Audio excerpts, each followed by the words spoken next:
Hey, looking here at the book of Luke, chapter 12, towards the end, um, me and my son was having a conversation about this the other day, and even just stuff I've read over the years,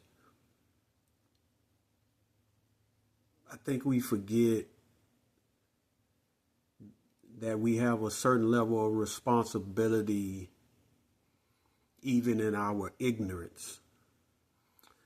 But let me read this real quick. Luke 12, verse 47 and 48.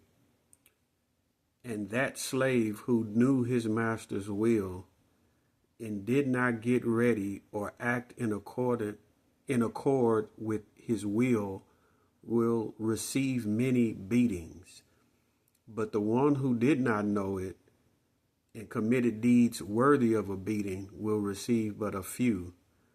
From everyone who has been given much, much will be required, and to whom they entrusted much, of him they will ask all the more. And it's interesting because also in Leviticus chapter 5, it says this. Just think about this. Now, if a person sins and does any one of the things which the Lord has commanded not to be done, but he was unaware, still he is guilty and shall bear his punishment. I want you to think about that just for a moment. And there's a lot going on there in Luke chapter 12, especially leading up to that part where we were as Jesus is telling this parable about being ready, right? And he speaks about this in all of the gospel accounts, being ready for action, being prepared for the return of the master. In other parables, it may be the landowner, whatever the case may be. But here's the thing.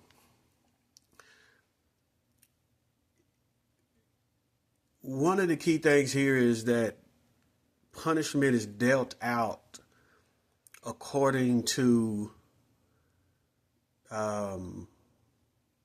foreknowledge, so to speak, right? The one that knew and did not do it, it's obvious that that individual receives a harsher punishment because they knew what they were supposed to be doing, right? Remember, this is a parable. He's telling a story to highlight some things and to get you to think about something.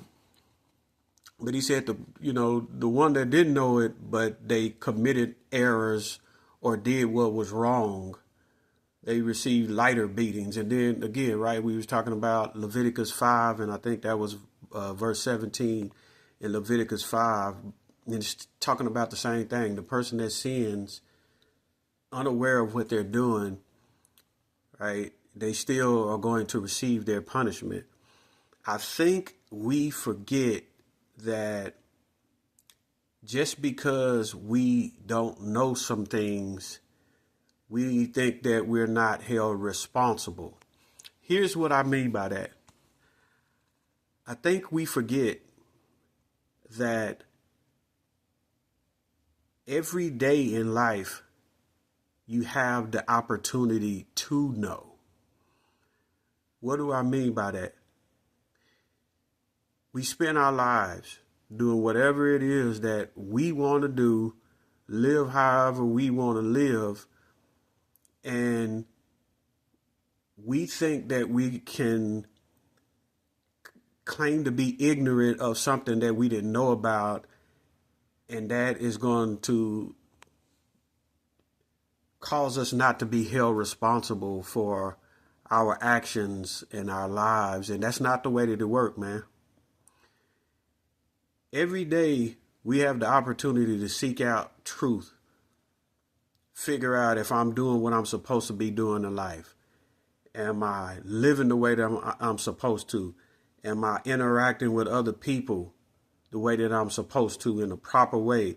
We have opportunities to seek that out, seek out knowledge, seek out insight and understanding. We have opportunities every day, but if we sit around and just do whatever we want to do and think that that doesn't matter, we got another thing coming. And too many times I've seen that, right? One of the biggest things that people try to do is when they try to give pushback on the Bible or Christianity. You know, people say something like this. So what if somebody is in the jungles and they'll name some country? They grew up in the jungles and they never heard about Jesus. You trying to say that, you know, God gonna punish them? If you ever notice, we want to use some outrageous example thinking that that's going to cancel things out, but it's not. Here's where the issue is. Trying to use some kind of example that's rare doesn't cancel out your own personal responsibility, because you don't live in some remote jungle away from everybody but your village people or whatever it is, and you're not that one. You have the opportunity to seek out things and find out. And when people use that excuse, I tell them all the time, man, I say, you have a very low regard for God, because the God of your understanding is weak in that he can't reach people no matter where they are. He can't reveal himself. Only, you know, that's what your idea of God is, and is very weak. But I'm going to tell you like this. All of us have a responsibility on how we live our lives. We have a responsibility to seek out truth and get proper understanding and wisdom for the world we live in. We can't die and act like, or be ready to die and act like, well, I just didn't know. For the most part, and I do mean for the most part, I'm not going to try to say every situation, but for the most part, we go through life not even trying to seek a higher level of understanding and insight. And we allow hurt in our lives, in all kind of situations that'll make us stray away from certain things without even examining that path that's before us. We cannot put aside our responsibility as we live in this world. Every day, you and I have the opportunity to seek out what's true, what's righteous. What does God have for us in the world? What are we going to do with it? Grace, mercy, and peace be with you.